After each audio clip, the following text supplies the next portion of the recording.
मित्रांनो नमस्कार. ॲडव्होकेट प्रवीण वाघ या यूट्यूब चॅनलवरती आपले सर्वांचे स्वागत आहे. तसेच कायद्याच्या विद्यार्थी मित्रांचे खूप खूप स्वागत.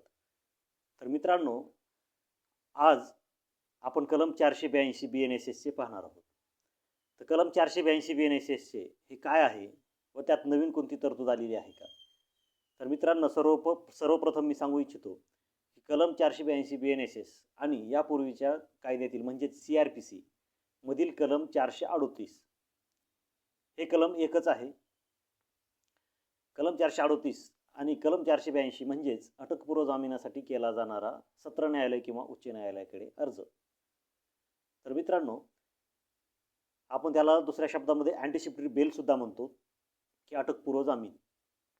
तर चला पाहूया मित्रांनो की कलम 482 BNSSमध्ये काय बदल केलेला आहे किंवा काही बदल झालेला आहे का?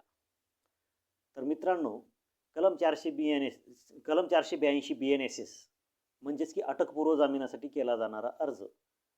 असा अर्ज हा जिल्हा सत्र न्यायालय किंवा उच्च न्यायालय येथे दाखल केला जाऊ शकतो, म्हणजेच की अँटिसिपेटरी बेल. तर मित्रांनो, कलम 482 हे काय आहे सर्वप्रथम आपण पाहूयात. तर मित्रांनो, कलम 482 प्रमाणे म्हणजे कलम 482ची व्याख्याच आहे की directions for grant of bail to person apprehending of arrest. म्हणजेच विद्यार्थी मित्रांनो, अशा एखाद्या व्यक्तीला, अशा एखाद्या आरोपीला जर त्याला एखाद्या नॉन बेलेबल ऑफेन्समध्ये अटक होण्याची भीती आहे, तसा विश्वास आहे, तर तसा व्यक्ती हा माननीय सत्र न्यायालय तसेच माननीय उच्च न्यायालय येथे अटकपूर्व जामिनासाठी अर्ज दाखल करू शकतो. तर मित्रांनो, यापूर्वीच्या कायद्यामध्ये आणि आत्ताच्या 482 BNSSमध्ये खूप मोठा बदल केलेला आहे. तर विद्यार्थी मित्रांनो, कलम 482 BNSSचे उपकलम 4 यामध्ये जर अशा अर्जदाराचा, अशा आरोपीचा गुन्हा जर कलम 65 BNS आणि कलम 72 BNS प्रमाणे जर घडलेला असेल किंवा दाखल असेल, तर अशा व्यक्तीला ते सत्र न्यायालय तसेच उच्च न्यायालय हे जामीन देणार नाही, म्हणजेच अटकपूर्व जामीन देणार नाही. अँटिसिपेटरी बेल हे नाकारू शकेल. तर विद्यार्थी मित्रांनो, कलम 482 उपकलम 4 मध्ये नवीन बदल केलेले आहेत. केंद्र सरकारने नवीन अमेंडमेंटनुसार आणि नवीन कायद्यानुसार असे दोनच बदल केलेले आहेत की अशा दोन गुन्ह्यांमध्ये अटकपूर्व जामीन मिळणार नाही किंवा कोर्ट तुमची अटकपूर्व जामीन नाकारू शकतं. तर ते कोणते गुन्हे आहेत आपण सर्वप्रथम ते पाहूयात. तर विद्यार्थी मित्रांनो, कलम 65 BNS म्हणजेच भारतीय न्याय संहिता, कलम 65 BNS प्रमाणे तो गुन्हा म्हणजे रेप आहे, बलात्कार आहे. की बलात्कारासारखे गुन्हे, रेपसारखे गुन्हे जर अशा एखाद्या व्यक्तीनं किंवा एखाद्या आरोपीनं केलेला असेल आणि तो व्यक्ती जर उच्च न्यायालय किंवा सत्र न्यायालयामध्ये अटकपूर्व जामीन मिळावा म्हणून अर्ज दाखल करत असेल, तर त्यावेळेस उच्च न्यायालय किंवा सत्र न्यायालय अशा आरोपीचा जामीन फेटाळू शकतो, अटकपूर्व जामीन फेटाळू शकतो. तर विद्यार्थी मित्रांनो, कलम 65 प्रमाणे जर 16 वर्षा वयाखालील 16 वर्षापेक्षा कमी असलेल्या मुलीवर जर बलात्कार झालेला असेल, तर अशा गुन्ह्यामध्ये कमीत कमी 20 वर्षे सश्रम कारावासाची शिक्षा आहे. तसेच जन्मठेपेची सुद्धा त्यामध्ये तरतूद आहे. तसेच विद्यार्थी मित्रांनो, कलम 65 उपकलम 2 मध्ये जर अशा मुलीवरती की जी की मुलगी 12 वर्षापेक्षा कमी वयाची आहे, अशा मुलीवरती जर रेप झालेला असेल, बलात्कार झालेला असेल, तर विद्यार्थी मित्रांनो, अशा आरोपीस अशा गुन्ह्यासाठी कमीत कमी 20 वर्ष सश्रम कारावासाची शिक्षा आहे आणि यामध्ये मृत्यूदंडाची सुद्धा शिक्षा सांगितलेली आहे.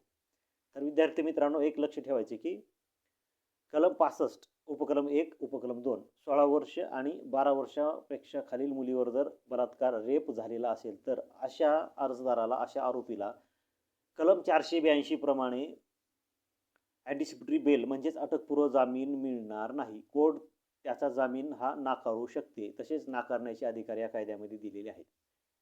तर विद्यार्थी मित्रांनो, आपण कलम आता 70 पाहूयात. तर विद्यार्थी मित्रांनो, कलम 70 हा गँगरेप संदर्भात आहे की सामूहिक बलात्कारासंदर्भात आहे.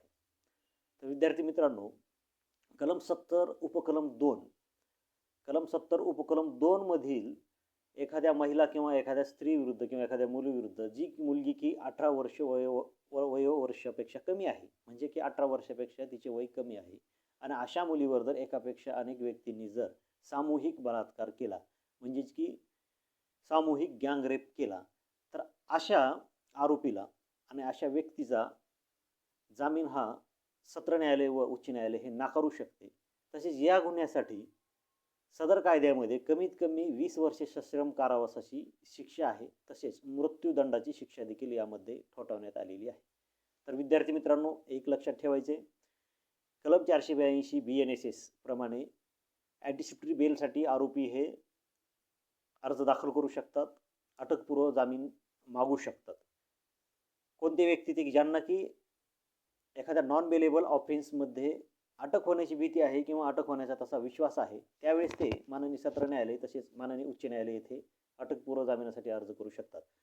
परंतु विद्यार्थी मित्रांनो, कलम 482 उपकलम 4 यामध्ये कलम 65 आणि कलम 70(2) प्रमाणे जर गुन्हा झालेला असेल, तर अशा व्यक्तीला, अशा आरोपीला यापुढे जोपर्यंत आता हे कलम किंवा ही तरतूद चॅलेंज केली जात नाही, तोपर्यंत यापुढे माननीय सत्र न्यायालय तसेच माननीय उच्च न्यायालय यांच्याकडून अशा आरोपीला, अशा व्यक्तीला अटकपूर्व जामीन मिळणार नाही. तसेच विद्यार्थी मित्रांनो, लक्ष ठेवायचे की कलम 70 उपकलम 1 मधला असेल गुन्हा, तर अशा व्यक्तीला जामीन मागण्यास काहीही, म्हणजे अटकपूर्व जामीन मागण्यास काहीही अडचण नाही.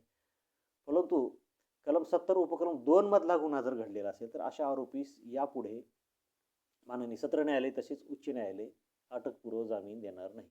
तर विद्यार्थी मित्रांनो, आज रोजी आपण कलम 482 BNSS मध्ये काय बदल झालेला आहे, कुठल्या उपकलमामध्ये नवीन तरतूद आणलेली आहे आणि कुठल्या कलमातील गुन्ह्यांना अटकपूर्व जामीन तसेच अँटिसिपेटरी बेल मिळणार नाही, याबाबत आपण पाहिलेलं आहे. तरी व्हिडिओ कसा वाटला हे नक्की कळवावे. धन्यवाद.